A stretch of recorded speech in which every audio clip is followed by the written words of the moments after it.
Good evening, everyone, and welcome to the 40k Fireside podcast. I'm David Gaylard, and I'm joined by my good friend Vijay. Together, we discuss 40k and the meta from our perspective, along with events we've recently been to and those that have got coming up. So come on down to the Fireside and listen. Okay, everyone, welcome back to episode 25 of Fireside 40k. And this is a really special episode because we're going to be talking about the Birmingham Team Tournament.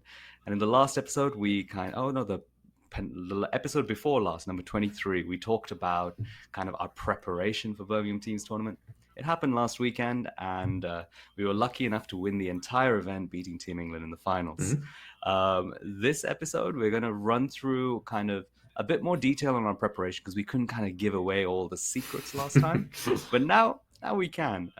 So we're going to talk about how we kind of did our prep, give you some background information on teams events so that you're able to follow the rest of the episode, and then run through the 6 rounds we played, and then kind of go from there. But before we do that, and before I let Dave kind of go through the prep stage, I'm going to talk about the different lists we ran. So this event was a 5-person team event, and there were 320 players in attendance.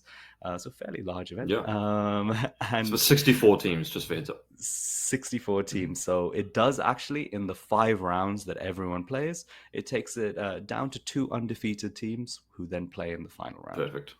In terms of this event, me and Dave, we were running our usual lists, so usual factions anyway. I was running Eldar, Mixed Harlequins, and Craftworld Eldar with Swift Strikes and Ignore Cover. And Dave was running his Astra Militarum. Nice balanced list, and he did bring the Rogel Dawn. No Earthshakers this time, no Mortars as well. There's lots and lots of infantry. Boris brought his World Eaters, which was kind of your standard kind of World Eaters list. And then Brian was our kind of secret weapon. He brought his Orcs. And finally, we had Jokull.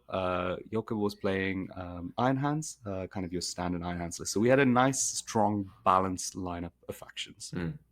But there was a lot of player representation in the list that we picked as well, right? So we had, I think our team was one of the scariest in terms of we had people who only played factions, and on those factions, so we had Brian with Orcs, you with Eldari, me with Guard, and Jokull, who plays Iron Hands a lot in team tournaments as well. So 3-4 players, and Boris literally only plays World Eaters recently. So we all got to play factions that we knew like the back of our hand. Yeah, absolutely. That was a big part of our decision process, and you can hear more about that side of things on episode 23 if you guys missed that one. But Dave, maybe you can run us through a little bit about how team events actually work and what our preparation was for it.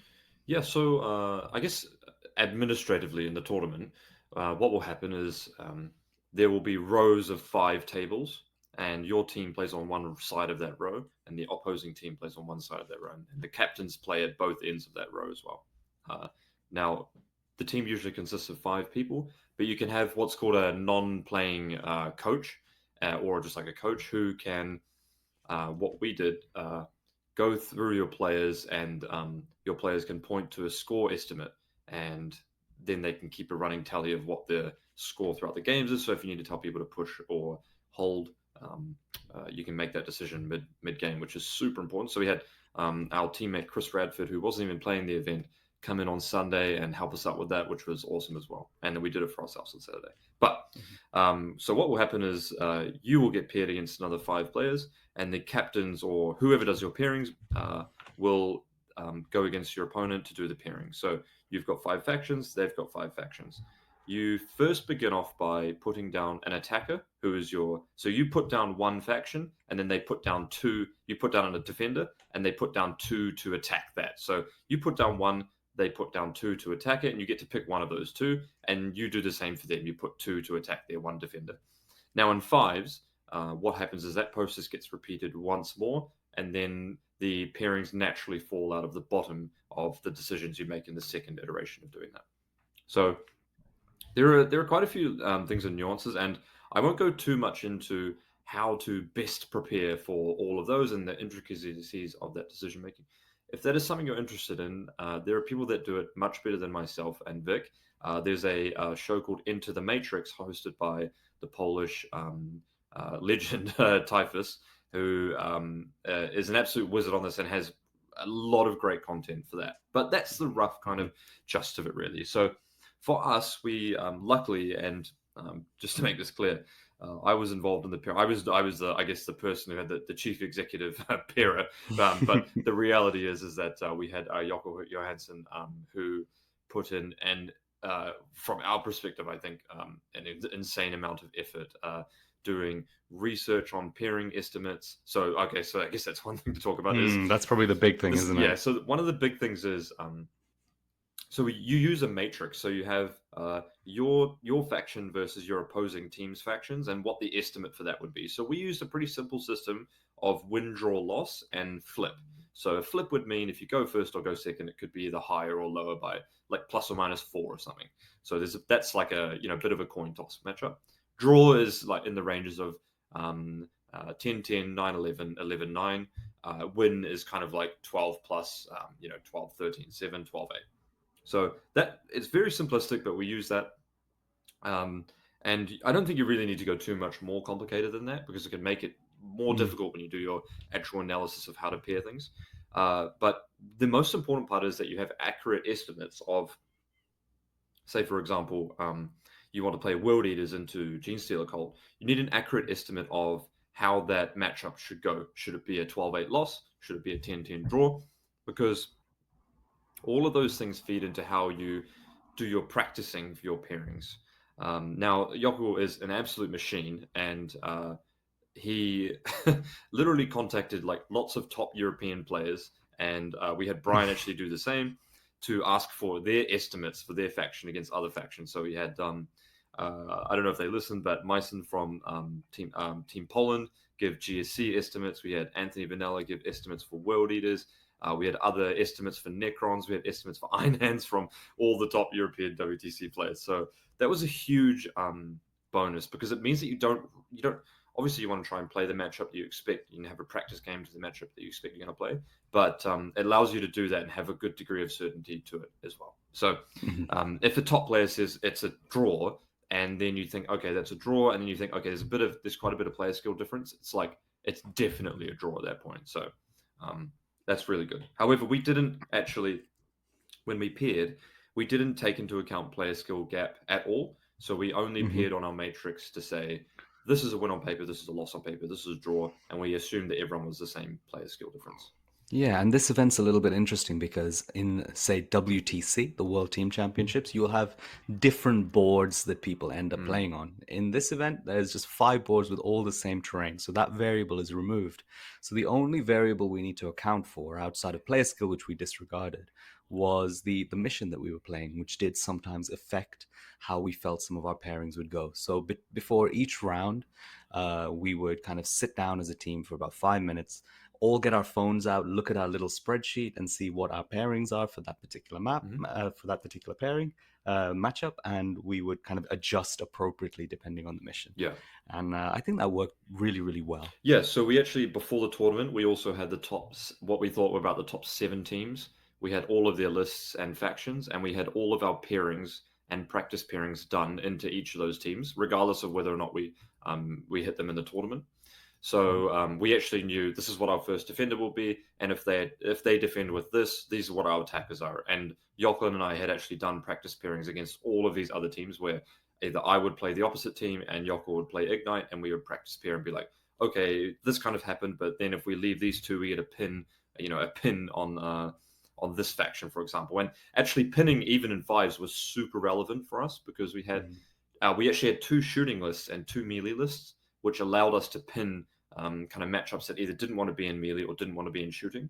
So that was really good. And we actually used, even in 5s, which I didn't think was actually that important going into it, which even in 5s, it's really important, is to defend your weak lists, avoid bad matchups, leave your really strong lists that are problematic for your opponent to deal with to the later stages, because then it makes their pairing more difficult. If you run with that straight from the get-go, then actually it makes their pairing solution a lot more simplistic and straightforward. So we left a lot of scary people to the end, like Jokull's Iron Hands, which were just crushing it against basically everyone, especially if they were trying to defend a list that like Chaos Knights or a vehicle list, for example.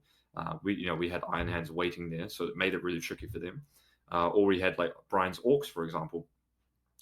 Yeah, so those two were really good. Jokull was an absolute machine. He yeah, like he would even we had a Birmingham team thing, and like you would wake up in the morning and Jokull was like, yeah, I just wrote like 8 paragraphs about all the stuff here, and like and it's not just like generic stuff. It's like, oh, this matchup for this mission against this team, we should probably do this, and it's all of that was like extremely useful. And yeah, we would sit down before, like if it was, so we did run into teams that we didn't have pairings for. We would all come together on a laptop and insert the matrix, get our things done, and then we would go through a pairing process through that, and then yeah. So it was really cool, and that's the cool thing about team tournaments, guys, is that it's really inclusive, and you don't have to go to that extreme, but that hard work really does pay off, I think. And the pairing process, I think, I think we probably did the pairing process the best throughout the tournament. We at least from our perspective, I think we were the most organized. I can't speak for the organization of really of like behind the scenes of what other teams did, but we had our pairings process up, our spreadsheets up, everything like that. Which really, in all seriousness, is a very big influence from Team Poland when they came and played over here as well. We took a lot of inspiration from that, and yeah, hopefully we got it well. I think our pairings went good. I don't know, Vic, before you go into the thing, overall pairings out of 10, is it an 8 out of 10 sort of? I thought it was absolutely incredible, because the way you guys would kind of narrow it down with your practice and work out, oh, this is going to be our first defender. This is the person we need to protect. It's always Vic. You got to protect Vic, and I thought that was so incredible. And then to actually see it play out during the pairing process, it's kind of like you guys knew in advance what they would do and everything, and then if they didn't do that, you were able to adapt really quickly to the situation and then take advantage of any I think that's probably the big thing, taking advantage of a pairings mistake that the opponents made, and just making all of the rest of the pairings snowball out of control. I thought that was really incredible to see. I think that was our game plan going into it too, right? So maybe, do you want to talk a little bit about our team composition, like the roles maybe we had for each player? In terms of first defender, you might be better placed to do that. Okay, I've been talking a bit. Yeah, so I think a large part. I was playing guard, and my guard list was fun. We'll talk about this later, but my guard list wasn't really going to be one of the big scoring lists. We kind of built my guard list, so I had two very distinct archetypes I could go down. I could go down born soldiers with indirect, which would be a pushing list. And by pushing, we kind of mean a list that we want to get into the right pairing to score big. Or I could go to an all-rounded list where basically I draw against anything almost. And a list that's very tricky to play against and no one really has experience against, which is my kind of, I guess I'm the only one playing that my kind of list at the moment. But that was kind of the way that we'd go. And that's what we thought would be our first defender in a lot of matchups, so that we could put that forward. And then what that means, guys, is first defender is typically, I think, the role which should score the lowest, perhaps, because your opponent basically puts the two best against that, and they have the most amount of options to do so. And then so you are kind of taking one of your bad matchups for your team, so that your other factions can then get into places where matchups where they can hit big wins. So you like kind of sandbag your opponent's strength, which is one of their lists that are good against your team. You take that away from them so that you can get your list into one of their lists that are bad against it. So we had a really good round where we played where this happened, and I took out first defender, one of their lists, and it ended up us getting our Iron Hands into their Chaos Knights. This is against Vanguard Tactics, which we'll get onto later. Beautiful. And that's exactly the pairing you want, right? Like Iron Hands against Chaos Knights. I mean, shy of that's like a 17-3 on paper, right? Regardless of first or second, it's super tough. And our Iron Hands players also plays a lot of Chaos Knights, so that's really good. So I was kind of the first defender, and then we had Vic, who was I would probably say a really all-rounder. You had 2 Night Spinners, which was great against Marines. And did you get to play against Marines at all this weekend? You played against Ravenwing once, right? I played against Ravenwing and Word Bearers. Yes. Don't think that counts, but definitely Ravenwing once. Yeah, but you got the 20-0 against Word Bearers as well, right? Yeah. So exactly. That's a good example of where we've got one list that's actually very good against something, and that's a matchup we want to get as well. But you weren't kind of one of our pushers, so to speak, I think, right? Yeah. And then we had Brian playing Orcs and Jokull playing Iron Hands. And I think Jokull, we all kind of agreed that these two are ones that we wanted to get into the right pairings because they were lists that can pressure your opponents so heavily that they just start to crumble. And those are where you can get your 15 5s, 16 4s, etc., etc. So those are the two that we really tried to set up the most. And then we had Boris playing World Eaters, which was a bit more of a defender list for us. And it was a bit of a defender list that could score a little bit higher, but also had a few more bad matchups. So it was similar role to myself, but it was there was a similar role to myself. But it was a bit more coin flippy in a lot of ways. Yeah, so Absolutely. that's kind of we had one all rounder, two defenders, and two pushers, which I think worked out well in general. Right? Oh, and I wanted to mention for people who don't know how the 20-0 point system works, you essentially do your normal scoring, take the difference between the two players' scores, and divide that by 5, and that'll give you your differential scoring. So if you basically, win by approximately 15 points, it's actually 16, but let's say 15, that'll be a 3-point differential, which means the game score is 13 and 7. Yep. So there's only 20 points up for grabs, is the way I think about it. And you got to take your lion's share. So each round is 100 points, and if one team gets 51 points to the opponent's 49, that's a win. Yep. Yeah, exactly. So there's no draws in this format like WTC, where it might be a draw if you score within 3 unless points. You get 50-50. Exactly. Yeah. Which is more common than you guys would think as well. Getting draws in team tournaments is very common because of the differential system, and some teams are very close, right? So you might have a stomp on one side, you might have but you guys might get a stomp, and then there might be a lot of draws. A lot of 10-10s happen in team tournaments as well. So yeah, that's kind of the overall format. So we just go over that part so you guys, when we talk about the rest of the our series and our games, you guys kind of get the understanding going forward. So I want to kind of get started maybe with the games, but maybe we can hit a little bit of jazz music. A little bit of jazz. See you on the other side of it. See you guys on the other side. Part 2.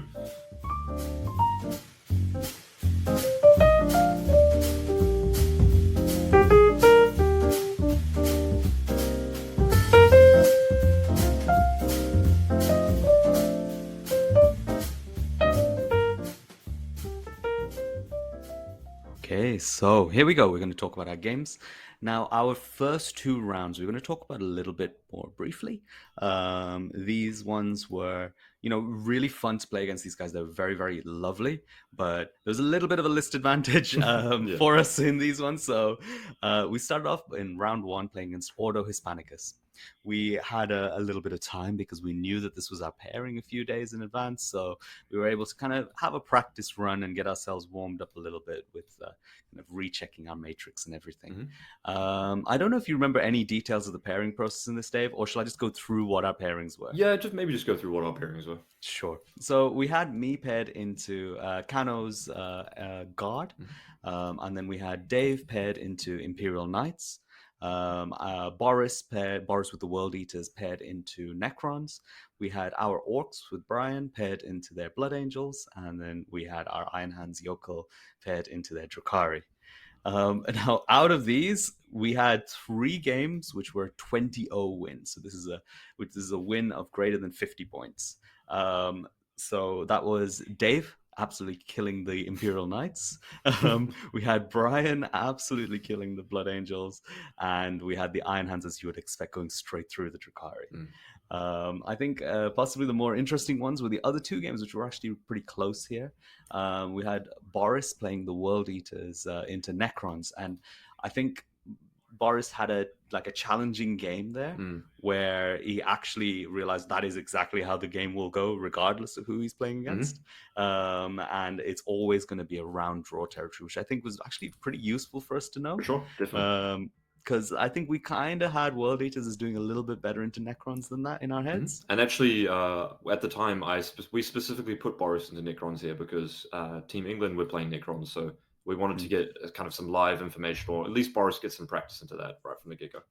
Yeah, and he came straight out of them and was like, look, guys, that is always going to be around this kind of 10-10 draw mark. And then I also learned a lesson that if I take all of the anti-tank out of my list, and I play into a list with a lot of tanks, it's going to be a little bit more tricky. So my game ended up as a 10-10, as a draw against the Astra Militarum. And we kind of got towards the end and just slowed down the process because we were the last game to finish. I probably could have tried pushing for a little bit more of a differential at the end, but there was no point kind of pointlessly playing for points, so ended that one up with an 81-19 win to Team Ignite. We were off to a pretty fiery start there. Fiery start. Got him. Absolutely. And then we moved on to the second round, which was against thewarp.co.uk. Yep. And this one was led by one of the UKTC judges, Alan. Yep. He walks around and this time I was like, I swear I've seen you before, Alan. You really nice look guy. awfully familiar. Yeah. And he was like, yeah, one of the UKTC judges. It's like, oh, there you go, without his high vis jacket on. So we kind of did our pairings on this one. Now this is one where we actually won this round pretty dramatically because we ended up winning this round 93-7 against the lovely warp.co.uk. I got paired into Word Bearers, which was actually Alan's list, and I got a 20-0 in that one. Dave got paired into their Orcs. He got a 20-0. Brian's Orcs got paired into their Demons, which was the Zinch Demons. Oh my. So Orcs into Zinch Demons is really painful for Zinch Demons. So that was another 20-0. Boris got the World Eaters going into Grey Knights, which is quite interesting. But Grey Knights, World Eaters have a brilliant matchup there as well, and he got a 19-1. And then finally, Jokull got put into the Death Guard, and he had a little bit more of a game there, and he ended up winning it 14-6. So pretty convincing round two as well. So two good stuff. Off to a really solid start. But, it's going to start heating up a little bit now because we're starting to hit some teams who've really prepared hard. And I think this next team is probably one of the teams that did prepare the most. Perhaps we should for this event. Yeah, and maybe just some context before we go into this. So there's 64 teams. After round one, there's 32. And after round two, there's 16 teams. So going into round three, there's 16 teams. And I think at this tournament, there are probably about 12 teams full of fully regular UKTC players, right? So UKTC players that practice very often and play online and stuff like that. And whilst maybe their first team event, often probably isn't their first team event. So actually, the field is getting quite a bit more competitive. Yeah, and these are guys who will regularly kind of go 4-1, at least at tournaments, at the big events. So these are teams full of really good players from here on in. Dave, I don't know. Have you got the team up? I have got it up. So we played against Mind Goblins, who actually came second at both of the last team events, I believe, right? Yeah, that's right. So I was kind of happy to hit these guys because I feel like, not to take anything away from them, but the last couple of team events they've kind of snuck through to the finals. As this is actually the first team event where I think the two most favorable teams finally met in the finals. Once again, this is not taking anything away from them, but historically at these type of events, either Poland or Dicetown and England have hit each other very early in the tournament. So just a little bit. I mean, there's only been like a couple of tournaments, so it's not like a huge. I think the team scene has improved to the point where, I think that while you could say, Team England and our team had a player skill advantage going into this, I think it's not going to be long before it's like 6 teams competing to try and get into the finals, which is going to be really exciting. Yeah, I definitely agree. And so Mind Goblins is Don Medlow's team, but it's the team started by Don Medlow, and they've been doing really well recently. So we were taking this one seriously, and we did have our pairings metrics done for this team. Now, their lineup was Don Medlow playing Chaos Demons, Lewis Bollington playing Dark Angels, Carl Grundy playing Tau Empire, Lewis Fitzsimmons playing Grey Knights, and Tom Green playing Orcs. So I think one thing we were looking at going into this is that their all-round best list here, without any direct weaknesses, is probably Chaos Demons. And the Dark Angels list is probably one of their defenders, but the problem being is that lots of people have a lot of experience into Dark Angels. And then Kyle Grundy playing Tau is a little bit of a flip. And then Lewis Fitzsimmons playing Grey Knights is arguably just a little bit more of a worse kind of. It's like a B level faction. I think you could take in a team event, right? Probably doesn't fit in that top 8. And then Orcs is actually a very good faction, we think, as well, right? So they've got some potential weaknesses here. Yeah. So do you remember how you kind of approached this? Yeah, let me see if I got on the spreadsheet right now. Yeah. I think. Oh yeah, you've like written down first defender, and it's actually all written down here. This is pretty cool. Wait, hold up. I'm still looking for it. Yeah, sure. Oh, this is It's in that. Oh yes, cool. Yeah, okay. So let's go into the pairings here. So we've got when we look at our pairings versus their lists, we've got a couple of interesting things. So Vik has 2 kind of bad games, or he has 2 losses. So he's got a loss into Deathwing and a loss into Grey Knights, and a draw into Demons and a flip into Goths. So Vik is kind of our weakest player here, and in terms of you need the most defending, right? And then actually our strongest player is it's probably myself with 5 W's. Yeah, you're straight wins across the board there. But then we've also got another interesting thing is Brian has got 2 W's into Grey Knights. So these are kind of the things that you look for, is that where are your losses going to be and where are your W's going to be? Because it's important to focus on protecting yourself from losses. But at the same time, it's okay to take a loss if you've got a big win. So it's 2 sides of the same coin, but people tend to focus on the loss side of that quite heavily. So they tend to look at the downsides rather than look at the upside sometimes. And if you've got a player who's very good at defending, and you've got a player in terms of player like style or skill, I don't know if that's necessarily a thing, but if you've got someone who's comfortable in the pushing position, and you've got someone who's comfortable in the defending position, if that lines up with your 2 W's and your L, then actually it's maybe not as bad as you think. So I think for this one, we opened up with our Iron Hands here. So that's probably because our Iron Hands didn't have any pin against it. So there was nothing that our Iron Hands could be bad against. And what we had was we then have we have a little box that says we first defend with Iron Hands, and then we attack if they provide any of the following attackers. If they provide their following defenders, then we attack with with these 2 combinations. And then the idea is that we've been through this pairing process before, so that we then know what the subsequent pairings are going to work out to be. Yeah, that's pretty cool. And I'm pretty sure they used their first defender as Tau, didn't they, in this one? That's correct, yeah. Yeah, and you've got to list it down. If they do that, we've got to attack with our Eldar and our Orcs. Yeah.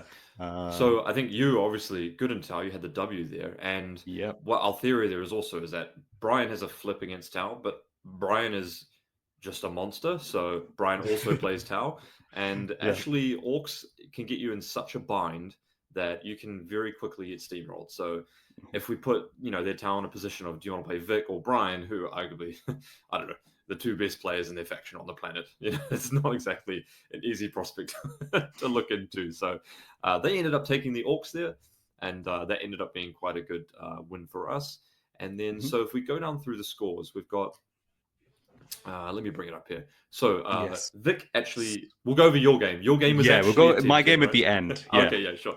We had myself playing against Dark Angels. Now, we kind of went into this, and I said in the pairings process, I said, I can take out the Dark Angels is fine, because a lot of people had we had 2 losses and a draw against Dark Angels.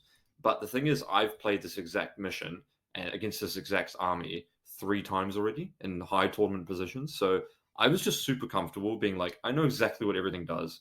I know how to play this game. There's no surprises at this point. Like, it's like bread and butter to me playing this game. So I was like, I'll take the Dark Angels. That's absolutely fine. I was pretty confident about like a 12-8, 13-7 kind of at that point, regardless if they go first or second there. And then we got Brian into Kyle Grundy, playing Tau. I guess, so let's go through the results. Sorry guys, this is a bit of a different format for us as well. So we're getting backwards and forwards. So I managed to get a 16-4 against the Dark Angels. That's a really good win. Yeah. And then Brian ended up getting an 18-2 against the Tau, and that's what can happen if you get. That's what you said. Yeah. If you give Brian an opening, then that's tough. Was there a Kareen involved? I don't know, but that ability is really busted, by the way. That's a highlight of Brian's play, I think. And then Jokull ended up getting 11-9 into Grey Knights. So we actually had that as a draw. So Yep. a little bit, exactly what we were expecting there. Hit the matrix perfectly. And then in addition to that, we had Boris getting a 17-3 against Orcs as well. So if we look... That's a surprising one. That's an interesting one. Yeah, in fact, that was probably the most lovely game out of the whole match there. Those two were having a blast. I looked at that board several times, and it was just like bodies of Orcs and World Eaters everywhere. I had no idea what was happening. I looked at the table and thought, man, there's a lot of Orcs on the table. And then I was like, oh, that looks kind of bad, Boris. And then Boris is like, oh, no, yeah, it's going really well for me. He had you see like 3 World Eaters, it's like 3 8-bound, and they clean like a whole squad. And you're like, oh, okay, that's quite good. Or the fight on death is really good there as well, right? Mm-hmm. So that's just I think that matchup is probably very drawish, but, you can, with the fight on death and the World Eater output can potentially get a little bit bigger there as well, right? So he actually had that down as an L, as a loss. So Boris outperforming there as well. But those games were good. But you had a really tight game against Dom Madlow, who is a very good player and actually has gotten a lot better recently. I've definitely noticed his play has been seriously improving. Yeah, I mean, I played Dom a few times, even played him recently with a very kind of similar Eldar list at a recent tournament, and he has kind of made some changes to it, which improve it in the Eldari matchup. Because I think the Eldar matchup is slightly favored to the Eldar if it's all played completely correctly. But in this case, Dom's dropped Be'lakor from his list. He's going for Chaos Undivided, and he's used Be'lakor's points to essentially put loads of extra little MSU units into the list, and made a slight tilt towards a few more Tzeentch units in his list as well. So these are all things that do very well into Eldari. And I spoke a little with a few of his team members. I spoke with Dom as well, and a big part of this was for his own personal development. He really wanted to play me again at this tournament. And the way our matrix was set up, there's no chance that I would ever have been a defender in this. So there's no way really that without being a defender, I was going to avoid Dom if he really wanted to play me. So I ended up getting paired into Dom, and this game also has a little bit of a flip element here, where the person who goes first can get a little bit of early damage, a lead on attrition, and start to get the momentum a little bit in their favor. In the previous game, I went first, which was a big deal breaker in terms of our score. In this one, Dom went first, so we were in for a really interesting game. Dom made all of his approach moves, did everything, and then I started trading with him. And in his second turn, it started to fall apart a little bit for me because demons have some very interesting deep striking rules where they essentially deep strike within whatever your leadership is. Yes. So if your leadership 8, they can deep strike 8 inches away rather than the normal 9. Demons have a 12-inch aura of -1 to your leadership, so you take away 1 from it. And then they also have a Warped Storm ability where they spend a few points and they can make that -1 leadership into -2 leadership.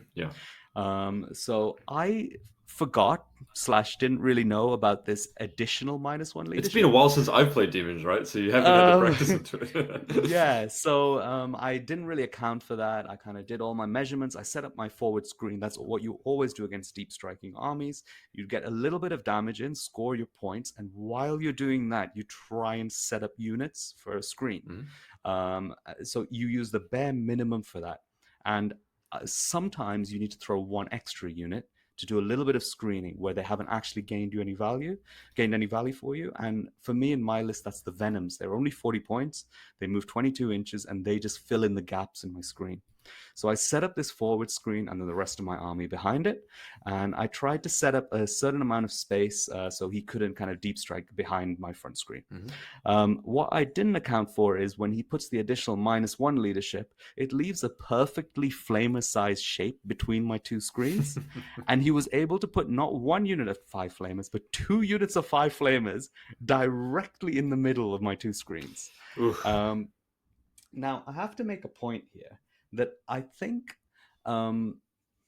if in the previous 2 times if we played, I think Dom would have probably told me that there's a gap in the middle.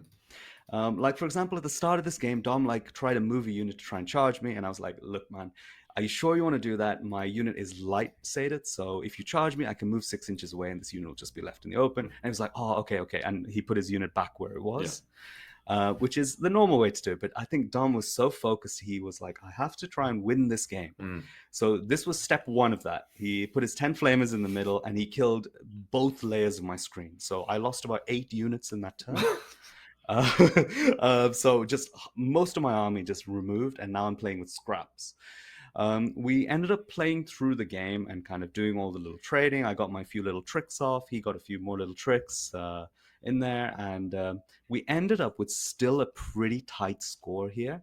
There was about a 7-point difference between us. So it was an 11-9 to him, which was on point with our matrix. We did have it down as a draw. We got put down in BCP as a 0-0, though. And the reason for that is we were talking out the last bit of the game because we ran out of time on the round, which, it was a really intense hard fought game, and it happened. And while we were talking it out, you go into this little bubble because it was such an intense game. We were just in our little bubble, just talking to each other. And I didn't even realize there were people around me or anything like that. And I had 2 of the judges behind me. And they were kind of giving us instructions or telling us, submit the score. Like, you have to make sure you stop talking out, stuff like that. And we just carried on. And they made the very fair decision to go like, look, guys, you haven't followed our instructions, so regardless of what the score of the game is, we're going to put you both down as a 0-0. Now, I don't want to take this away from Dom. Even though it's a 0-0 on paper, I think everyone should know that he did manage to win this game. And I think for him, it's a really good personal achievement. His player skill improved so significantly from the previous time I played him that I think, well played to Dom. There's so much respect for that kind of that outcome there. Yeah. And a closer round than our previous one. Although, what was the final score on that one? That score would be 29-71 for us. So it's still actually a pretty decisive win. Yeah. So we got the bitter end of some of the draws there, but I think that was a tough matchup because we didn't have anything that was super amazing into demons, like maybe myself because I've got practice into it, or Brian, but they can very easily, if we defend with guard, they can make it so that doesn't happen as well. So kind of bust you a little bit there, didn't we? Yeah, I got it. It's all right though, and I hope you guys found that analysis a little bit interesting because I think demons are really popular at this point. Very good too. Very strong faction. So let's go on to round 4. So the day concludes. It's 8 o'clock. We're the last team in the hall, and we get told to get out of the hall. So we're off. We are staying at Vic's. A lot of us are staying at Vic's house. So Vic was very gracious to host us in his lovely place. So we had the team house, and then the pairings get up. And we get our good friends, War Masters Alpha, who we literally know everyone in this team. We play against Jack Tight and Nassim Fouchain regularly on TTS, so this is like very familiar territory for us. So the team is Nassim Fouchain, who's obviously top caliber player on Tau, Raphael Harbinson, who I'm not so familiar with, but he played very well playing Iron Hands. Jack Tight, who was playing Chaos Demons, who was on a 29-game win streak. Oh, yes, he was. Yeah. And this is one of the lists I talked about beforehand, which I thought was very good. Andy Bourbon, who's a long-time player, playing as Grey Knights. And then Jamie Balcombe playing the infamous 20 Wardens. So we had some interesting elements to this matrix. I'm going to bring it up here. Our matrix looks, if I'm being honest, relatively green across the board, which solves matrix looks better here, doesn't it, than the previous one? So this solves a lot. Obviously, it's easier for your pairings to go well if your matrix are relatively green over the place. So the couple of lists that we were not great into were we only had one W against demons. So the rest of them were draws, and I was probably a loss there actually. So I put a draw, but I made a very quick call when it came to game plan time that actually that was probably a loss. So I'll go into that in a second. We had 5 wins against their Tau player. Okay, I'm joking. We had 4, but Boris had an poor Nassim, the disrespect. And then we had a double loss into their Grey Knights, which was Vic into Grey Knights, and then we had their Iron Hands, which we only had 1 win into, which was Vic as well. I had a loss against that, but I picked up a draw. And then we had 2 draws and a flip. So in terms of their strength of their pairings, their Iron Hands and their Demons both their strong suits. So for us, ideally, if we can get orcs into their demons, and we can get me into their iron hands, or ideally we get Vik into their iron hands, then that would be a good start. So what we ended up going with this one is we went with me first, which is kind of thematic. Basically, because if we figured if we go with myself first, they're most likely to go with iron hands and demons. Now, at the time, I was thinking, actually, I would rather play the demons, but we were sitting down and we have this all written down. So if they go with me, they're going to go iron hands Be'lakor, the demons, and then we take the demons matchup, and their iron hands falls down. We challenge it to that later on. But something just told me Jack's on a 29 game win streak here. And I looked at the list and I thought it's Tide of Conviction as well, which changes a lot for the matchup. That changes the Demon Guard matchup a lot because, it gets the pressure on a lot quicker. And I just looked at it and I thought, you know what? I didn't account for something. I thought, David, if he takes the action secondary, where he can do the actions on the markers at the end of the game, and he goes second here, then I'm actually going to be in a really big bind. And I didn't really want to be in that bind. So I thought, the same logic as last time. I thought, I've played against Iron Hands so much, and I've been destroyed by Iron Hands so often, that I'm just going to play into Iron Hands, and I'm going to try and hope that I can scrap a draw here based on maybe player skill differential. My list is very weird, so people haven't played into it very much, and that's the way we're going to go. And that can give us the chance to get one of our good matchups into Be'lakor, into their demons. So that's the way we end up doing it. I end up playing against Iron Hands. And then our second round pairing, I believe we put... I actually don't know who we put next. Oh, I don't know who did they defend with? I can't remember that little bit. I haven't actually got this written down. But let's go through the pairings because I guess one of our big ones was we wanted to get either of our melee armies into Grey Knights. So I think they actually went with Grey Knights perhaps, and we attacked with Orcs and World Eaters. They picked up the World Eaters, and then we ended up getting our Orcs into their demons. So that ended up working out really well for us. So the pairings were... This is a really... By the way, if you guys, maybe you don't play on TTS and hang out there, but Jokull Johannsson playing into Nassim Fushane for the first time in real life, playing against each other in a tournament setting, which is a lot different from practicing online. Tau versus Iron Hands. Jokull was very happy to pick up the draw there, 10-10 draw. I drew into Iron Hands, 10-10, which I think is a little bit better outcome than I was hoping for. You slightly up on your matrix. Yeah, there. but I could have gotten an 11-9 that one, but I got very greedy at the end there and actually lost that game in a single setting. But I would have played a lot differently had I been playing singles, because there was a pod on an objective, and we all know how that kind of goes. And then we had Brian Seipp into Jack Tite. This is the matchup we wanted. Now, I can confirm there was a big Kareen involved with a battle wagon, 16 mortal wounds into Jack's army, and there was an emergency disembarkation for a primary steal as well. Now, yeah, okay, I'll go into Kareen another time, but that ability is so frustrating. Which was a huge win for Brian, and Jack notably also has played Orcs quite a lot as well. So a huge win for our pusher there. And 19-1, wasn't it? 19-1. And Demons are really consistent in scoring as well. But Tide and Conviction is a hold 2, hold 3. And once Demons can kind of struggle because you don't have as many trading assets, and Orcs have a lot of attacks at maybe not the greatest AP and a lot of high toughness bodies. So actually that profile is kind of hard for Demons to kill. And then we've got Andy B against Boris Michev. Boris picks up a 16-4 there. Twice into GK now, and he smashed them both times. The pre-game move against Grey Knights on Tide of Conviction is a tough one to play around as well.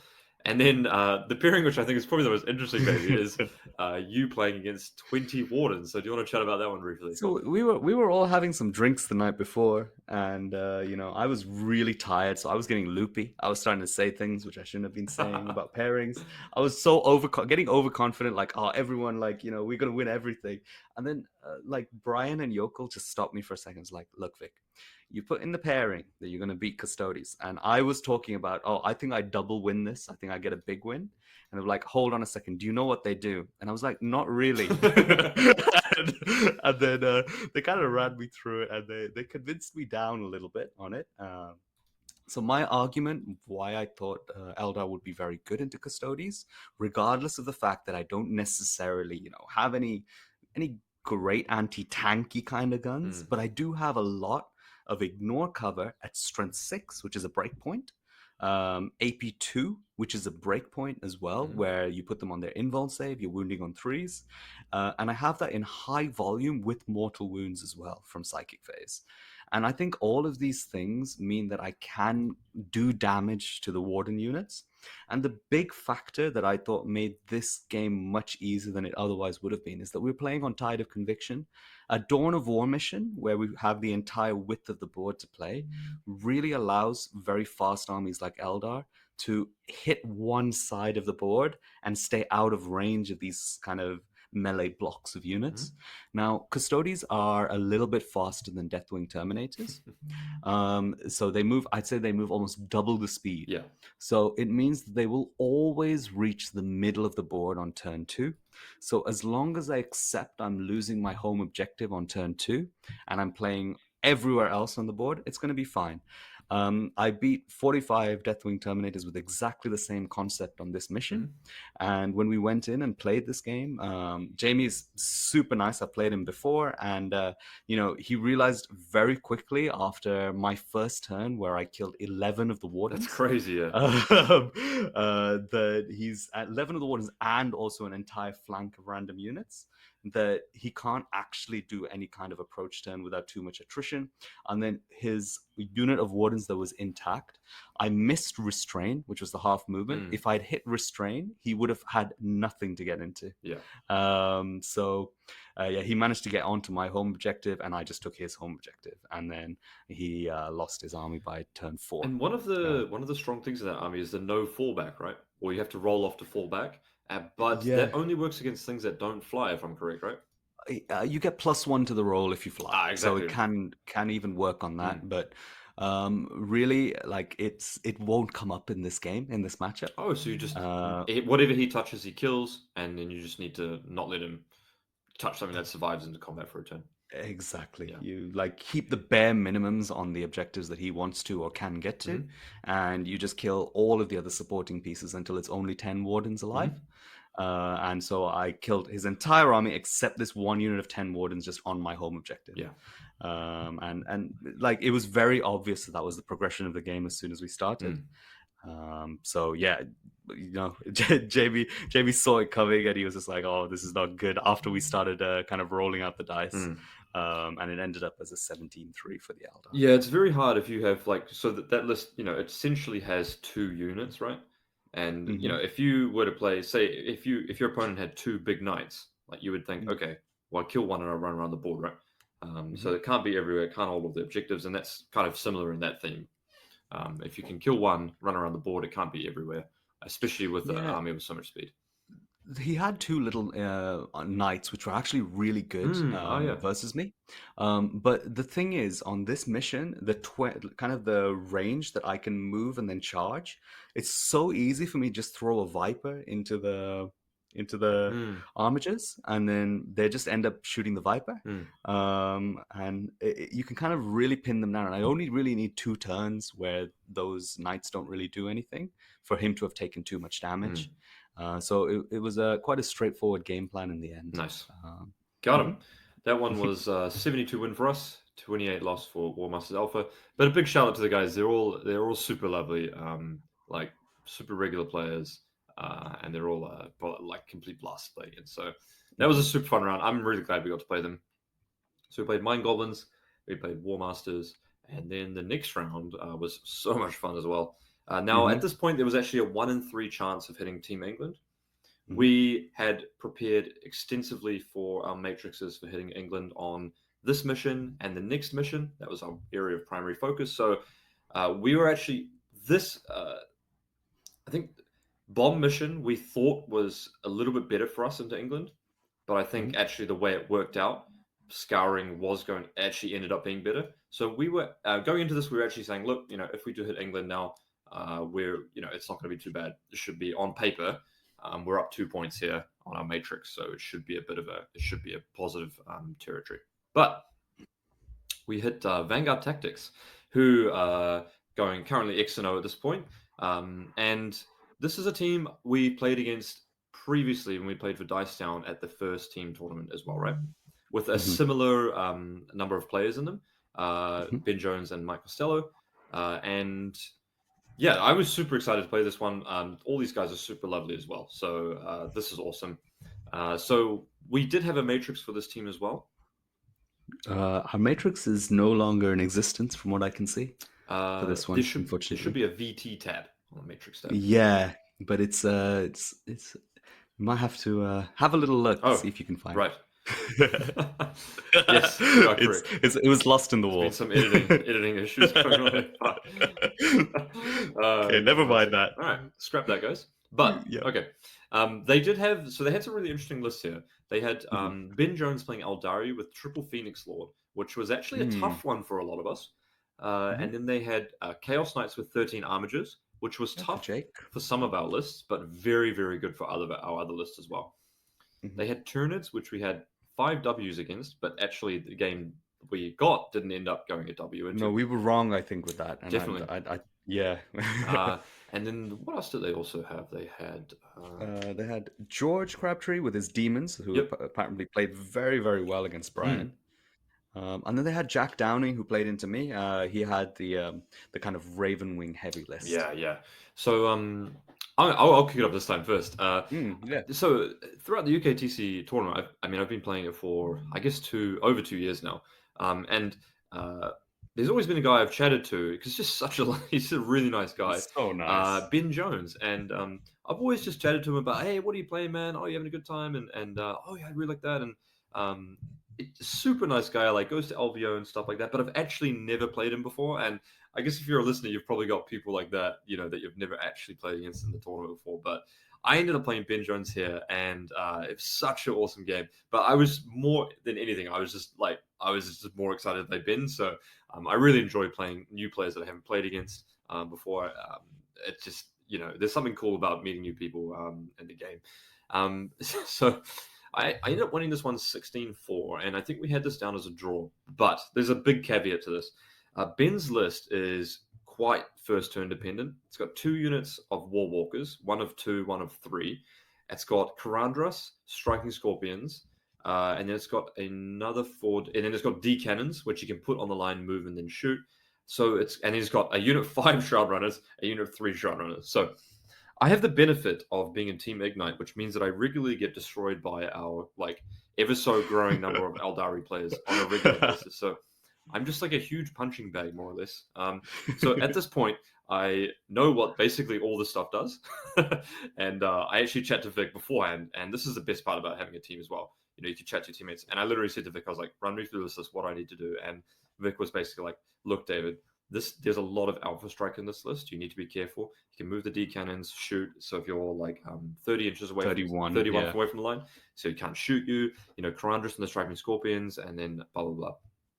So we're playing an angular deployment mission. It's the bomb mission, which is probably normal. Eldari is quite good on the bomb mission, but he needs to use a lot of his cheap resources immediately. So probably better for me because I've got guards and I'm going to outflank and get boots and can plant bombs there. So what ends up happening is I win 2 crucial things.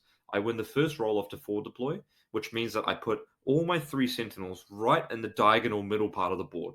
Now, sentinels having big bases is usually pretty shitty, but actually this is the one scenario where they're really good because you can negate your opponent from forward deploying a huge part of the board, and he basically would have to commit everything to one side or everything to another side. And so what I did is I put my command squad, just my basic command squad, on the top ruin, entirely in cover, very important, and Slime Marbo on the battlefield. And I told Ben, I was like, just be careful because I can vicious trap you when you charge me. And so my idea here was that, okay, you can commit your Karandras and your Striking Scorpions to maybe get my command squad, but it's not a given because I can vicious trap you. The Ogren is ridiculously tanky. I can transhuman. and if you don't kill me, I'm going to get that for free. Pull back my squad, revive next turn. So I had that kind of defensive, and then I deployed all my stuff defensively with my Sentinels taking up most of the space and the Chimeras to defend most of my stuff. And so what ended up happening again is I went first. So this is like a huge Nice. advantage because not only is Ben's army really alpha strikey, but he's taken behind enemy lines here. So I knew that if I focused on taking other elements that were going to score behind enemy lines, that was going to be good for me. And then in addition to that, the unit of 5 Shroud Runners and the War Walkers mean that his footprint's quite large. And I've played the Aeldari matchup enough to know that the only way you can beat this army is if you take engagements on your own terms. So if you can ever get a chance to move and shoot them, you have to take it no matter what. So you have to be able to, you have to have, like, I guess not the courage, but you have to have the mindset. You need to push stuff to actually get angles, because the way that Aeldari always wins is if they come out, do something, and then you in your next turn kill that, and then they do the same thing over and over and over again. I mean, you're never on the aggressive game plan there. So Rogal Dawn on the line, advance, roll a 5, 17 inches, 4 rerolls to hit, and then pick up some Shroud Runners and pick up some War Walkers. But most importantly is my Dawn is on an objective on his half of the board, and it counts as 5 models, and I can see into his basically his home deployment zone. And after that, it was quite tough for Ben. Ben got extremely unlucky as well. His Baharoth failed to get back up. And then his Karandras failed to get back up.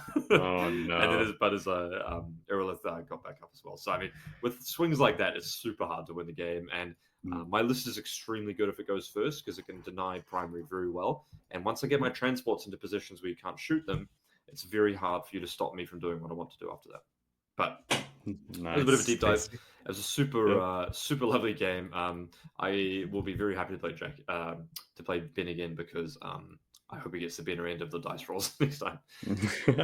So you ended up with a 16-4 there. Yep. Nice win. And then we had you had Jokull going into Jake's Chaos Knights, which was probably the most amazing matchup we could have had in that pairing. Yeah, exactly. We had Iron Hands are obviously fantastic into Chaos Knights, but also our Iron Hands player is a very good Chaos Knight player. So when you get that combination where you're an expert on your faction, you've also played your opponent's faction, as we'll talk about later, it's really, really tough. It's an uphill battle. So that was a 20-0 for us, which was great. Boris Michev lost 8-12 to Mike Costello. We thought this was a win, but actually it's one of those things where Mike Costello is obviously a very good player, and he's played this list through multiple tournaments, and it's not exactly clear how this list operates. And Mike Costello, credit to him, plays it really well. And actually, just the sheer number of bodies is quite hard for World Eaters to get through. He's actually got a lot of super intelligent tricks here. And I think the whole list revolves around the fact that Death Sleeper turns off your ability to do stratagems. So you kind of go in, you trap stuff so that it can't actually desperate breakout. You go in and then turn off people's ability to use fight on death stratagems, which is what happened here against the World Eaters. So everything revolves around the combos that you create with Death Leaper's aura of you can't use stratagems on them. I didn't even know that, so I would have got caught up by that. And I think that's like so. Can you imagine if you have 3 or 4 units tagged into an enemy unit that's wrapped and can't desperate breakout? Yes, it's very tough, especially on a tank, for example. Yeah, for sure. So yeah, Mike, well played to him for some clever list design. Yeah, you got the 12-8 there behind enemy lines as well, taking in that one, which is awesome to see as well. And it's cool to see Tyranids doing well as well. We talked about this list beforehand. I said Mike was probably the most dedicated Tyranid player at the moment, playing a faction that is arguably one of the worst ones, right? Proving that maybe, if you put the time and effort into it, you can still perform well. Then we had Brian Seipp, who had just 19-1 Jack Tight on Demons, going for an 11-9 against Demons as well. So shout out to George Crabtree. Obviously played super well. Brian Seipp said he actually played it really, really well. And there was a Korean involved in that one. Just going to put it out there. So yeah, that was I mean, shout out to George. That's no small achievement, because Brian is someone who puts people in the hurt locker. But then you played Jack as well, right? Yeah, I mean, I made a mistake here. Like, I opened this list and I forgot to scroll down. See, this is an issue that can happen sometimes, where you look at a list and you're like, okay, yeah, there's lots of Black Knights in this list. I can kill Black Knights, and 2 Talon Masters have lots of snipers. This should be fine. So he has 15 Black Knights, 2 Talon Masters in Samael. And then if you scroll down, He has 3 single land speeder tornadoes, 3 storm speeder thunder strikes, and 2 gladiator reapers. That's a lot of Now, shots. I'm a man who has removed all my D cannons from my list. That is a lot of vehicles.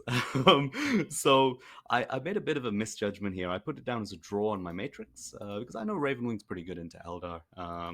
Uh, but on what happened in this is that I went first, which actually saved me. Because I went first, I was able to do a little bit of ping damage. I removed that Alpha Strike with that pre-game move. He starts on 4 CP in this list. And then he moved forward. I killed a few more things. And then on his turn 2, he kind of put his whole army into my deployment zone. and this was bound to happen. There was no way I was going to be able to stop this.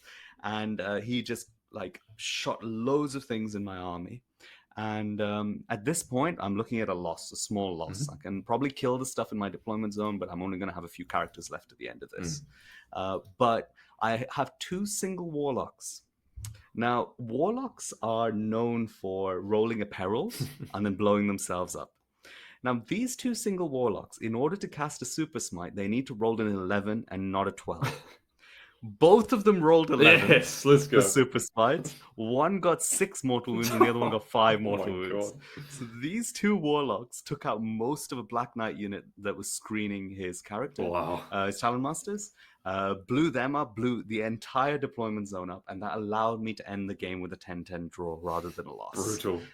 So poor Jack got the worst end of the dice there, and my 2 warlocks lived to enjoy their victory. Yeah. I have a question. What do you think of that Ravenwing list? Do you like it? It looks really cool, by the way. Like on the, I look the Storm Speeder Thunder Strikes like seem really cool. It's very skewy, but I think it is actually very strong. It gives you a lot of options, and the output is quite horrendous. So I think overall it's a really good list. Whether or not it would do well enough in singles, I'm not sure because it's still a bit too much skew. But you will hit someone with enough anti-tank that, say you have a little bit of anti-tank, say I had 2 D cannons, and those 2 D cannons on their own could kill 1 Thunder Strike. That is enough like efficient output for the list to start to fall apart really quickly. But for me, I basically had to put 1,000 points of my army into 1 land speeder to try and kill it. And if you go against Iron Hands, and if you go against Iron Hands or maybe a Rogue Dawn, they'll kill multiple. Yeah, that's true. The Thunder Strikes are quite not a big, for singles. They're quite large model actually. But for 135 points, if that was a small model, that would be getting a lot of play. Oh, for sure. So that ended up being a 65-35. So we actually had 2 where we had a loss there and a draw, and then a very small win. So the closest round so far. But things are looking up. Team England has won against 6++, and it's on to the finals. So this is where all of our preparation comes into play. We have done hours of preparing into these lists, these scenarios, and we have our matrix down basically to a T, to the extent that we have multiple iterations saved of how to, like, Jokull and I have done pairing practice lots of times, and all of our results, we tally the total number. So if we've got like 2 draws, 2 wins, and a loss, it's like +1, right? And we've got all of these saved on the spreadsheet for the different iterations that we've gone through to figure out the best combinations that we've got. So that's kind of where we're at.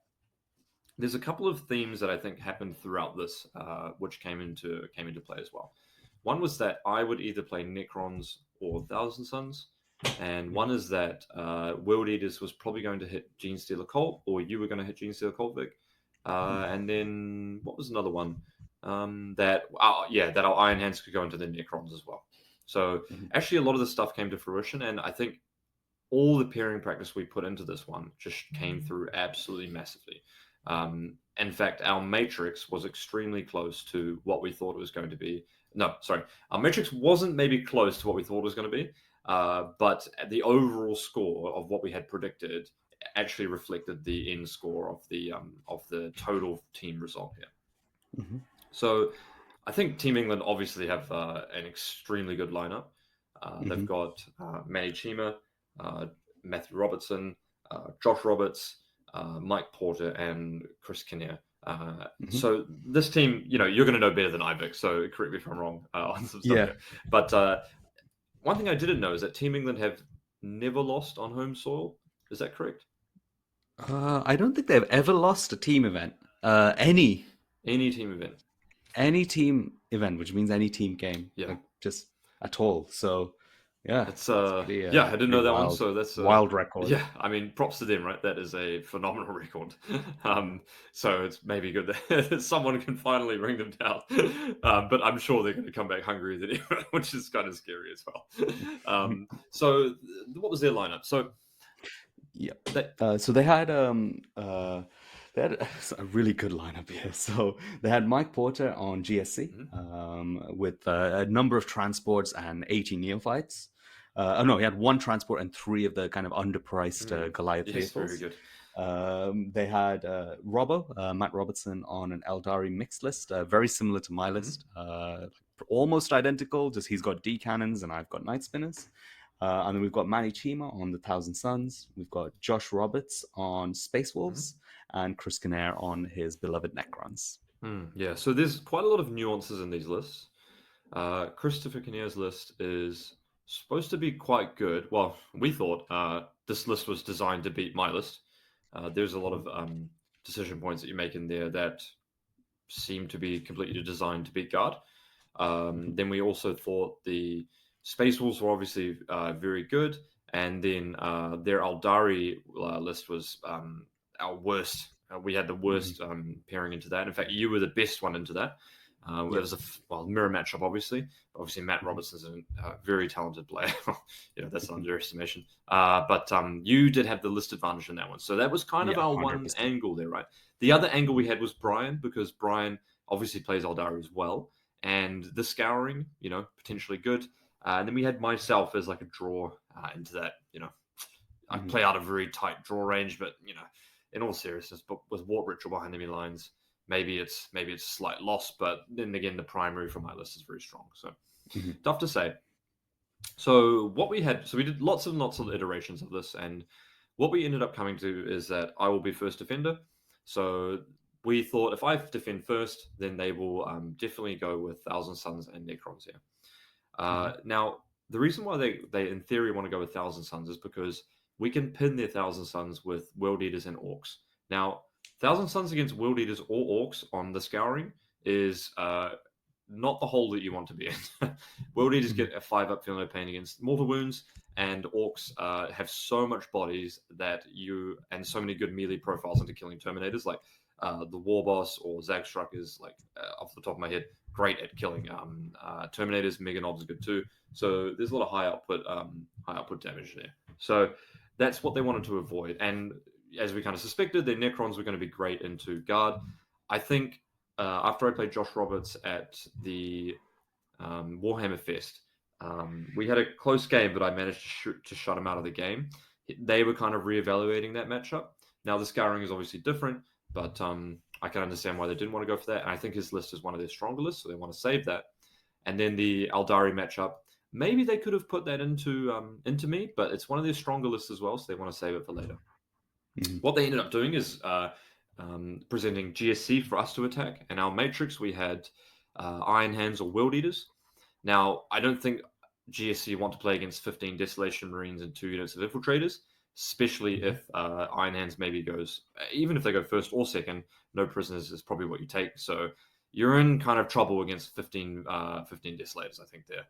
So that's not really what you want to do. So they ended up taking the World Eaters, which ended up being a 10-10 draw, which is great for us. Fair. It was on our Matrix. Exactly. So that's the draw. And then I ended up playing against Thousand Suns, and then we ended up pushing Necrons back. Now, what we end up going with next is we put Eldari down, and then they put Space Wolves. Sorry, this is from recollection. So yeah, no, you're right. Yeah. So we put Eldari, and then they put they didn't put Space Wolves. They put I believe Necrons and Eldari, and then we said, okay, we'll take the Eldari mirror, because in all seriousness, we're chatting as a team, and Jokull and I are chatting together, and we think, like, Vik is obviously an absolutely insane Eldari player. You got to play recently against Liam VSL, who is in our team, who is a phenomenal Eldari player playing the mirror.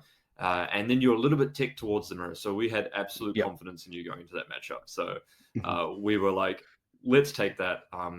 the Eldari mirror is obviously, from an outsider's perspective, right, is very complex, and it's very seldom you get the opportunity to practice it at a very, very high level against, and especially in a tournament setting. So it's kind of like the first run through if you don't get that practice in there, right?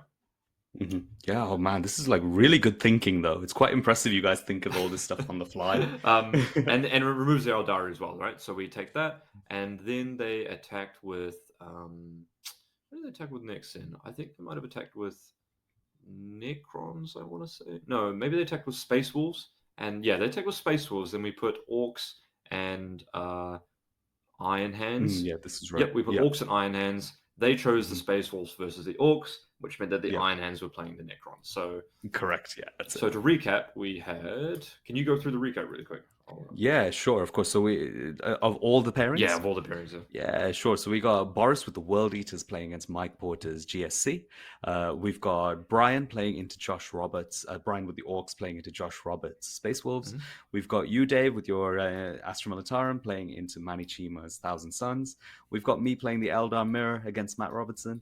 And then we've got Jokull with the Iron Hands playing into Necrons. Yeah. So perhaps do you want to start with your game with Matt Robertson? Yeah, so I mean, you hit a lot of the really big points here. The Eldar Mirror is the one game that plays so differently from all other of your matchups because essentially you can consider the Eldar Mirror as a game that's played on a completely open board. The amount of movement that all the units have is enough to get around angles and shoot at your units. And you don't need very much of the kind of output that you have to actually kill the other Eldar units. So regardless of what you do, it ends up being a little bit of bloodbath. And in this game, there's definitely an advantage for the player going first. So in the Matrix, we had this as a flip. And a flip means if you win the first turn roll-off, there's a big advantage to be had. And in this case, I put it down as favored to me because my list design is a little bit better. Having two Night Spinners, which are indirect fire weapons with very good profiles into Eldar profiles, means that it significantly improves this matchup. But it still doesn't necessarily compensate for going second most of the time. But unfortunately, in this case, I did go second. But then my extra experience playing Eldar and also the fact that I just played Liam had kind of helped me maybe make some more interesting secondary choices. I went for Grind Them Down. I went for Assassinate. Like super killy. That is spicy. What? You went Grind? Oh my word. Yeah, I went Grind with the two Night Spinners. It really helps that one. So Robbo ended up kind of throwing his army at me on his Alpha Strike.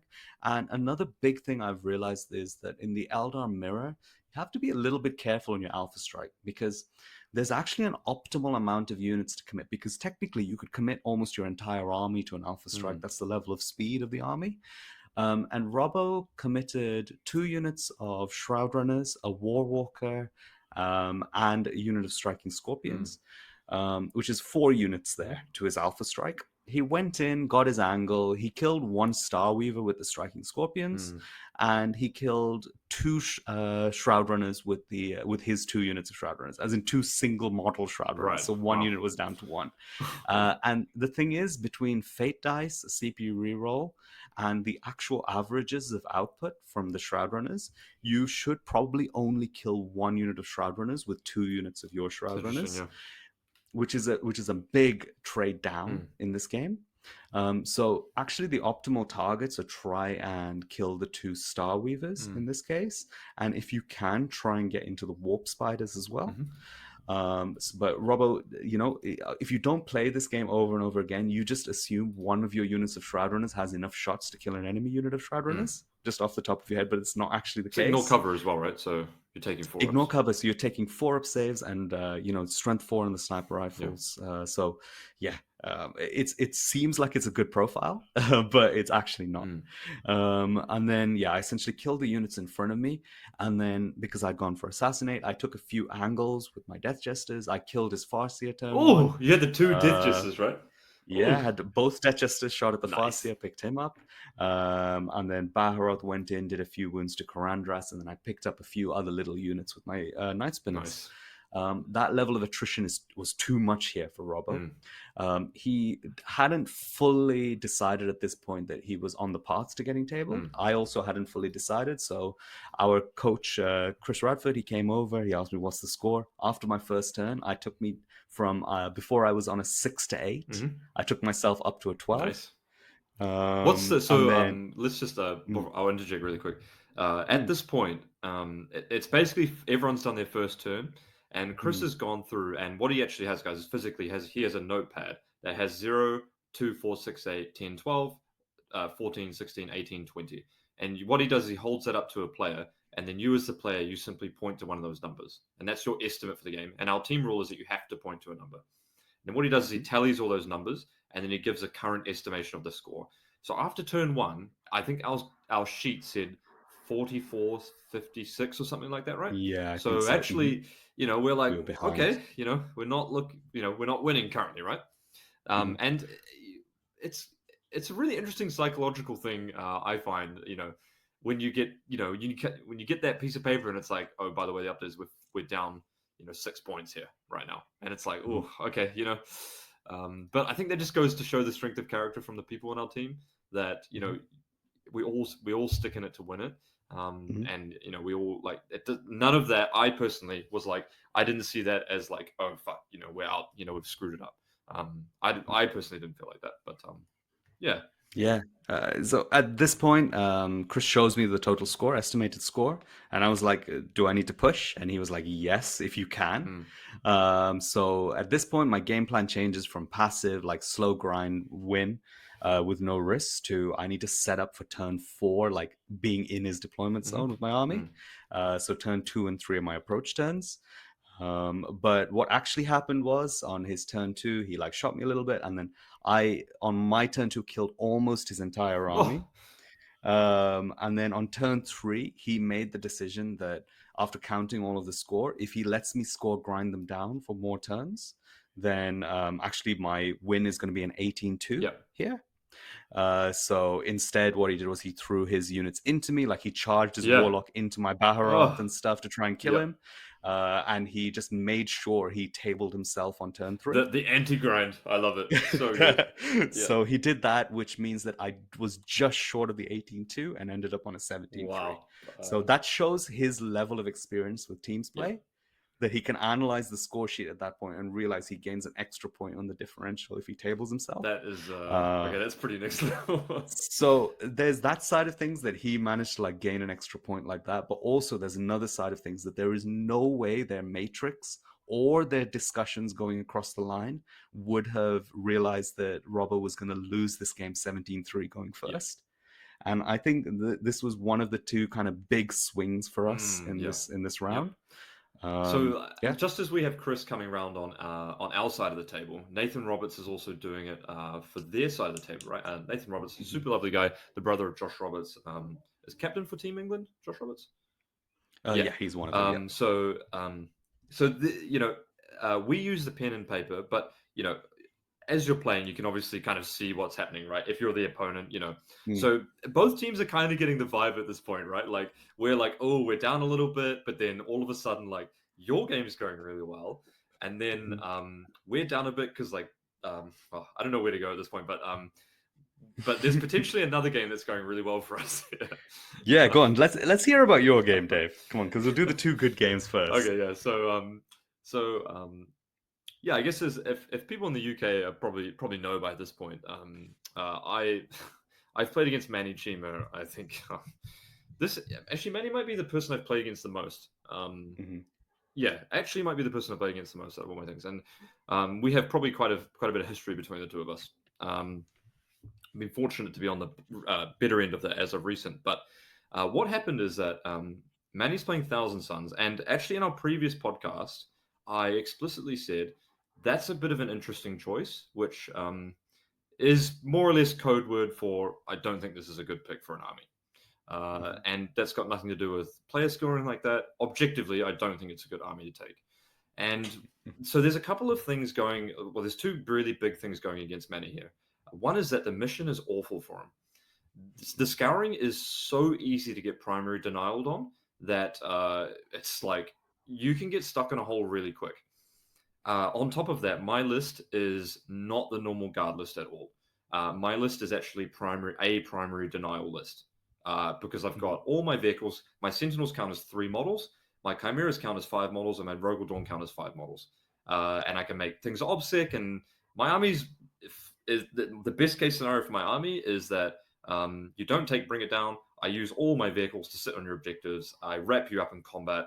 We all have a party. You have to commit tons of skill to Dawn, and I beat you by the scores, because my secondaries also score no matter if I do that or not. There's a third thing going into Manny here, is that both Vik and I played Thousand Suns a lot. Now Thousand Suns are one of those armies that if you don't really know what's going on, you can be at kind of disadvantage. But at the same time, if you've played a lot of Thousand Suns, you really understand the weaknesses of this army. And there are a couple of rules that I believe as a Thousand Suns player you never do that kind of happened in our game. So before I spoil too much, the end result is a 95-43 win for me, which is a 20-0. Now, the game kind of ends up. I get one thing lucky for me, which is I go first, which is huge, because what I do is I stage all my army into my ruin, which is basically my 2 most important things. That's a chimera, 2 chimeras. One chimera I always stage to then hit their objective next turn, and the other chimeras, they both have 10 guardsmen in them, so they just get on their opponent's objectives, and then you don't score any primary. So as soon as I went first, I did 2 things. I made sure that my Rogal Dawn was within 12 inches to touch my opponent's ruin and get full rerolls to hit, so that I could touch my opponent's ruin, full rerolls to hit, and then shoot whatever's on that objective. And that's great game plan. My Rogal Dawn also has the tech 5 up invulnerable and 5 up feel no pain against mortal wounds. So it also has the tech that it has the 4 damage cannon. The 4 damage cannon's great against Terminators because they have a -1 damage strat and you still die. So there's no cover on this objective if you're on it. So the Terminators are just on their 2-ups, and I put them right onto their invulnerable saves. So the Rogal Dawn's a fantastic piece. I make that happen, and then Manny comes out for a passive turn 2. Interestingly enough, I use my Barbican key on turn 1 here, because I just say, if I can shoot 5 Rubric Marines, I'll shoot 5 Rubric Marines, because the teleport deep strike is actually not that powerful on this map, because you can hold objectives and deny the angles. So I thought, if I can see 5 Rubric Marines, I'll take it, shoot the mortal wounds at them. I end up killing 4, but hey, that's perfectly fine. That's output that he doesn't have. And then what ends up happening is, going into Manny's turn 2, he's at a very crucial part of the game, because I've shown more or less my entire army in the middle of the battlefield, and the middle of the battlefield is about 8 inches from all his objectives. So he's deep in the tank at this point. He needs to make the crucial decision of whether or not to shoot and go for my Rogal Dawn, which is either A, just going to sit there and shoot onto his objective the entire game, or B, go for some Sentinels. Now, he, regardless of the decision he makes, he makes the wrong play here, which is that he shows his Terminator brick. And the thing about Thousand Suns is that if you lose your Terminator brick, or if it gets reduced to 5 Terminators or something, then your output sinks through the floor, because the real output from that army comes from dumping 2 CP for +1 to wound, 1 CP for extra bolter shots, and you need to use that time and time and time again. So that's how you can really grind your opponent down. The mortals and the psychic phase are super unreliable, and you think it's really good, but you really need the perfect phase to really destroy people with mortal wounds, right? I don't know if there's something here where you think this isn't great. Yeah. And then the other thing I know is that Terminators are terrible in combat. They are so unreliable, it's not even funny. Most of the time they hit on 3s and wound on 3s, and they only have 3 attacks each. So guess what? 10 guardsmen versus 3 Terminators? Oh, I'll just transhuman. Kills 2.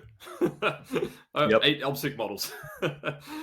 Which is a bit of a sad state, right, for Terminators. The fact that guards can obviously transhuman as well is a bit ridiculous. So I just do stuff like that. Wrap up his Terminators, get him in combat. So and then he shows the 10 Terminators, and then I've actually got my Scions, because he can't deep strike in my board. So my 20 of my Scions are on the board waiting to come out and shoot whatever's out there, and that allows me to destroy a huge chunk of his Terminators. And once his Terminators are wounded, and I've tagged his other stuff on objectives, his combat's really poor. He has to then either fall back with his Psychers, or he has to have perfect psychic phases to go well, and etc. And once you get in that point in Thousand Suns, they have such little tools to dig you out of a hard spot that you're just in a world of hurt after that. Your opponent's just going to keep chucking stuff at you. My Sentinels are insanely hard for him to kill because their toughness to wounds ratio is so high, and Thousand Sons really struggle with that.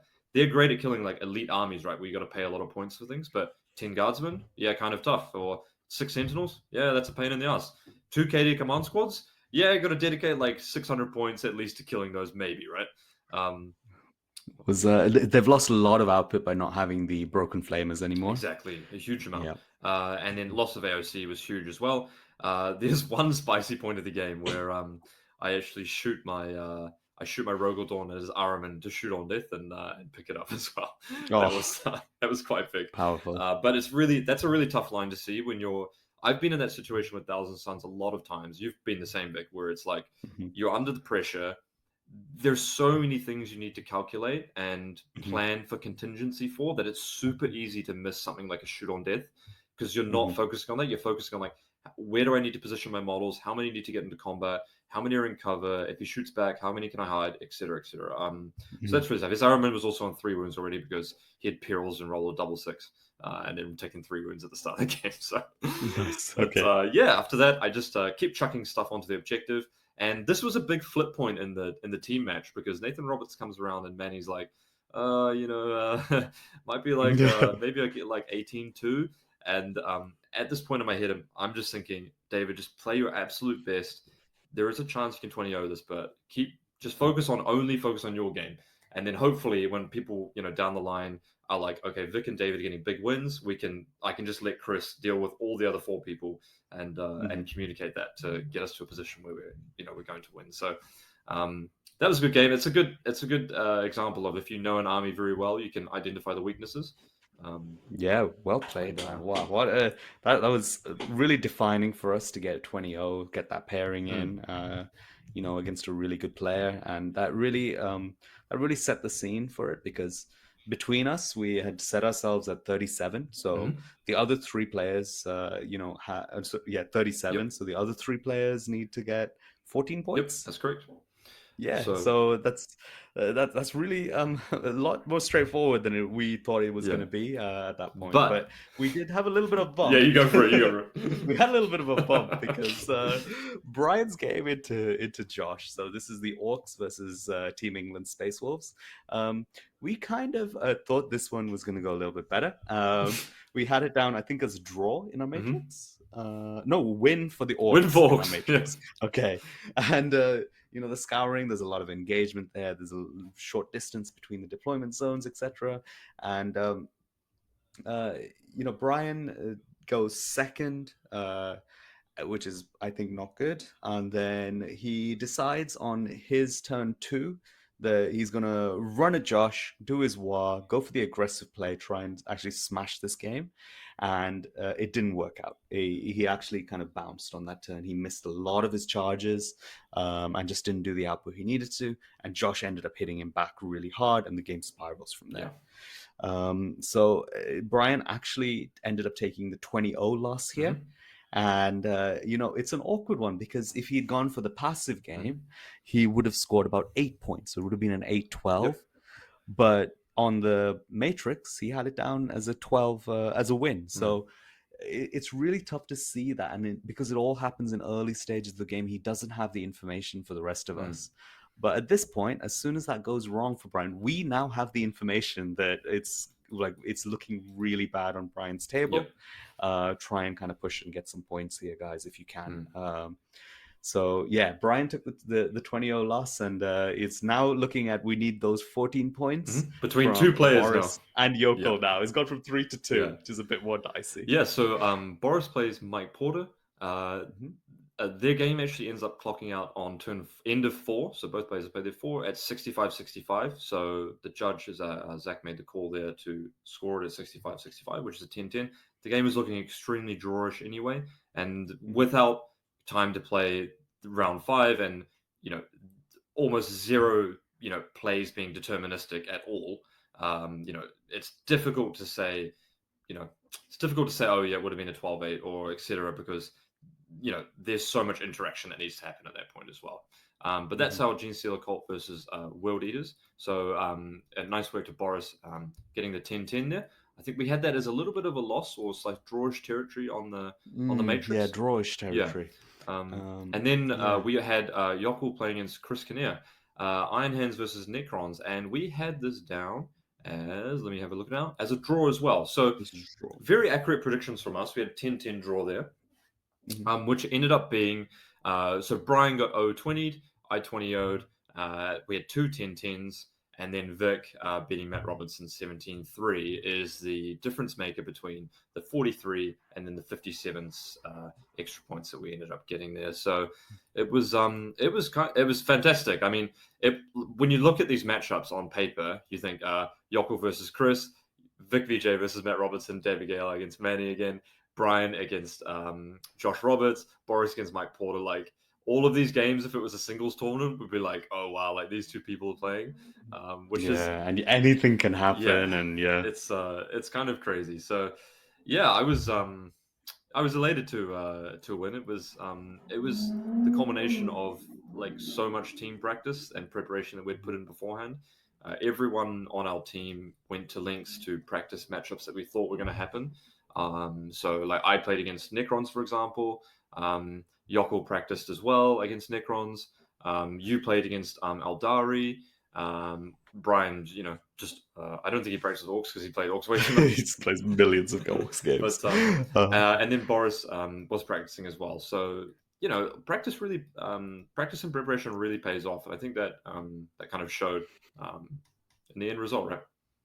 Yeah, and there's something about this, like the team effort and the increased amount of preparation that you need for a team event to be successful, that makes this such a satisfying tournament. Like, there's such a feeling of accomplishment after this one. And I'm really happy that kind of the team that we set up so recently is like really flourishing and doing very well. There's really good connection between all the players in the team. And, another point is that Boris actually came into this tournament as kind of like a half member of Ignite, but he is, if you can call it an initiation test, it's been passed, and he is now an official full member of Ignite. So he is now a seventh player. Seventh player? Yeah. Seventh player then. Yeah. So we have we've got a very stacked 5 roster of whoever we want to field, basically, which is also, I mean, and it is worth noting that all of our players are WTC players, for example, right? So we are fielding people that compete at the international level as well. It's obviously the Team England lineup is completely star-studded as well. So it's it's a battle of the best. So it's nice to know that we can hang with everyone and on a team level as well, right? Because if we look at the team tournament we played previously, we lost to Poland. The difference in preparation that we've put in is absolutely enormous. Like, and that is literally, like, hands down. I think everyone on the team would agree that's for Jokull Johannsson. He has so much experience working in teams, 5s, 8s with Team Iceland. Working with other team scrims online, that he knew how to set up absolutely everything. So a bit of a masterclass from Jokull. So if you want some advice, go see Jokull or check him out. I'm sure he's going to be on the Into the Matrix episode. He's going to be on Into the Matrix with Brian, I think. Awesome. So keep an eye out for that one. Yeah. So that's the event, guys. It's pretty awesome. We had so many fun games. We saw so many fun teams, and shout out to the Try Hard Wargaming, who had 3 teams and ended up coming, I think, 5th as well. Nice. Army Reactor had a very close game against Team England on round 1. I think it was like a 4-point differential or something like that. Super close. It's crazy close as well. And there were a lot of spicy games. There was so much tussle between between teams that weren't, I think, Ignite and Team England. A lot of those rounds were super, super close, which is awesome to see as well. Like, a lot of these games are, teams vying for, 2-point wins, 1-point wins, and stuff like that. So it kind of doesn't really matter if you win or lose, but like the sheer fun of a team event where the rounds are close and all depends on one game, and it's like, that's the part that I think that I like the most memorable parts about the event as well. Yeah, awesome. I'm really looking forward to more team events, and hopefully we can continue to compete. I think we're in a good position for it with the kind of level of practice that we've put in. We've got all the templates in place now. We know what we should be doing. And I think that kind of draws us to a natural conclusion for this episode, Dave. There we go.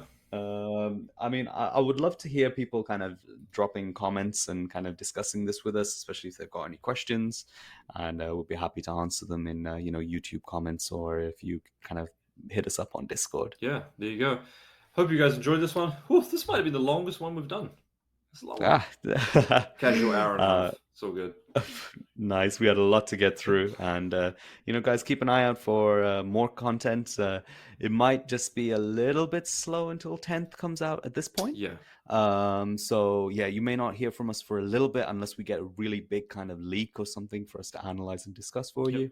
But otherwise, see you guys next time at the Fireside. See you guys next time at the Fireside. Episode 25, signing off. Thank you for listening to the 40K Fireside podcast. Vic and I hope you've enjoyed listening, and we greatly appreciate any feedback that you can provide after the show.